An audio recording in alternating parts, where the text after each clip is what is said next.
When I was a child, I never thought about food. Despite being surrounded by food my whole childhood, our house was situated in the middle of large fields of vegetables, consisting of salads, cucumbers, tomatoes, and a lot more. Friends from school always visited me because there was so much to explore in the surrounding. We observed the chicken or the cows, which we knew by name, or played hide and seek in the cornfields. And when we were hungry, my father, here on his tractor with my brother and me, always pulled up some fresh carrots or radishes from the ground. We cleaned them with our jeans and ate them right away. I grew up on an organic farm, and it was amazing. It was very natural to get the freshest vegetables, the best salad you could ever imagine. But it took me years to appreciate the great concept of sustainable agriculture that my father had built up with a group of pioneers 40 years ago. And to appreciate or to realize the true luxury of that time, that I ate what I got sustainably without thinking. It's a fact, sustainable nutrition is key to our environment. To see why, let's take a look at the current situation. Our food system and industrial agriculture have strong negative impacts on soil, water, and biodiversity. In Switzerland, food-related impacts are adding up to almost 30% of the ecological damage. It's actually the biggest driver. And not only that, we don't make much productive use of the available land. Imagine that worldwide, an area the size of one football field is available per inhabitant for the production of food. Of this, we only use a small part to grow fruits and vegetables. Only 6%. The largest part of the area, about 2/3, is used for animal farming.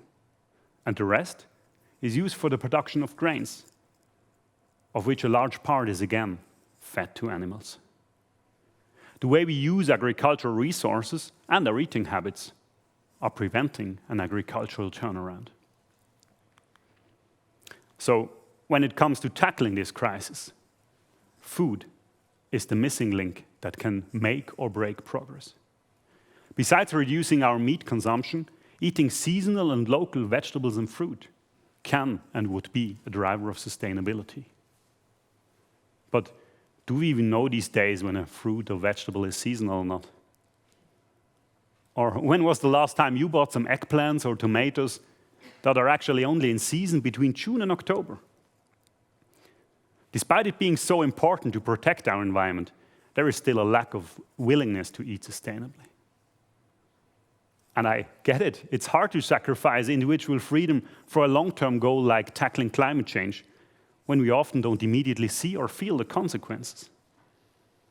Isn't it strange that we would rather jump into a raging river to save one person's life than slightly change our habits to save the livelihood of entire generations?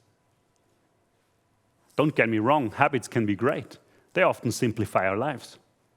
We can switch to autopilot mode where we don't have to constantly evaluate our decisions.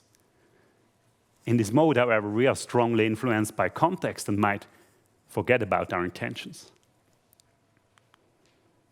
In the supermarket, for example, most food-related decisions tend to be intuitive and even impulsive. And even with my childhood experience on the farm, I experienced this supermarket impulsiveness when I moved to study in the city. I observed myself eating cucumbers almost all year round and let price and convenience steer my dietary plan. Granted, making the right decisions in a non-supportive context like the ordinary supermarket is hard. Look at the significant higher prices of organic food or the beautiful exotic fruits from overseas that are usually placed at the entrance. Did you know that up to every third vegetable or fruit in promotion is not seasonal? Fortunately, context can also have a positive effect on people's behavior. Let me show you an example a professor once showed us during my psychological studies, and what really impacted my view on human behavior. It's from a book by Richard Thaler and from another everyday situation, driving a car. This black and white picture shows a bird's eye view of the Lakeshore Drive. It's a beautiful road in Chicago. There is a dangerous S-curve right downtown where people were constantly losing control and lots of deadly accidents were happening. So the city has painted white lines on the road. And as you drive up to the most dangerous part of the curve, the lines get closer together, which gives you the illusion that you're speeding up. So you hit the brakes and you slow down. You've been nudged. Psychological nudges are small features in the environment that catch our intentions and influence our behavior. People are not generally bad, but we are social beings that can be positively or negatively influenced by context. Taking the Chicago example to the supermarket, we could also be nudged towards more sustainable consumption. For example, by having simple and clear labels that give you the information about seasonality. Or by an immediate feedback on our ecological footprint, similar to what Chicago car drivers get for their speed. But let's be realistic. Until the supermarket environment changes to a more supportive context, sustainable products will still often be second choice. At least, that's how it was for me. Until Christmas 4 years ago, when I was nudged by this basket of vegetables as a Christmas gift from my father. Yes, unfortunately not a PlayStation, but for me it was more than just a basket of vegetables. It turned out to be the perfect nudge to start benefiting again from my father's idea of sustainable farming. Not as a son, as a client. My father joined a group of pioneers in 1981 when they built the first concept of community-supported agriculture. As a cooperative of producers and consumers, they started as 2 gardeners growing vegetables for 80 families.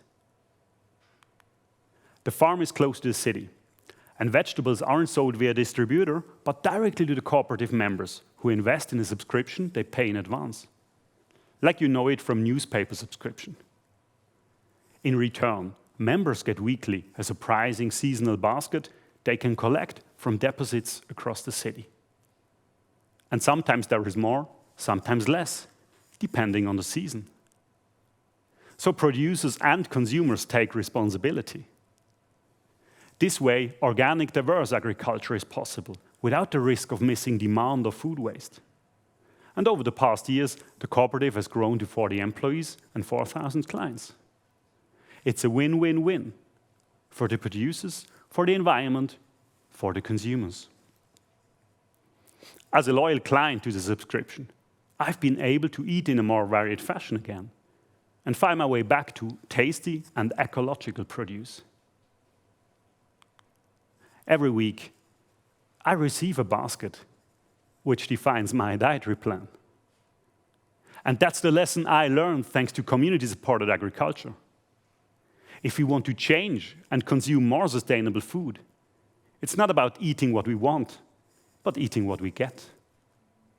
It's the pre-selection of seasonal products that simplifies my choices and nudges me to more sustainable consumption. And it doesn't limit me. In fact, it helps me eat more diversely. I find new recipes for the vegetables that are in season. I discover old varieties, other colors and tastes I never had tried before. I get excited by the first sweet strawberries, ripe tomatoes, and crisp salad of the season. And a nice side effect of eating more plant-based is that I eat a lot less meat. Not only for the environment, also for my purse. Also because of less food waste, it puts the price of healthy and pesticide-free products into perspective.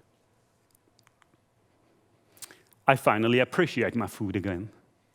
When I go to the supermarket to complete my shopping list, the basket helps my shopping to be more mindful and gives me a supportive frame. The setting of a weekly subscription of a trusted producer helps me eat sustainably without thinking, by eating what I get, local and seasonal. And I'm not the only one. Up to now, already 70 other farms in Switzerland are community supported and deliver their harvest directly to their clients. In France, there are more than 400 AMAP, as they are called there, spread throughout the country. In the US, there are as many as 1,500 community-supported farms. But the ultimate proof that sustainable nutrition can become a social habit with the right environment can be found in Asia. In South Korea, thousands of smallholders are organized in an initiative called Hansalim. They feed around 1.5 million people. They are reached throughout multiple distribution cooperatives, 220 organic stores in the city, and a well-developed delivery system. Hansalim is much more than a distributor of organic and fair trade products. The main idea is that the producer takes responsibility for the life of the consumer, and the consumer takes responsibility for the livelihood of the producer. The cooperative is trying to build a society where town and country, man and nature, can coexist and develop together. Most important is the respect for all living things, from which follows the appeal for cooperation. It's not about competition, but about community.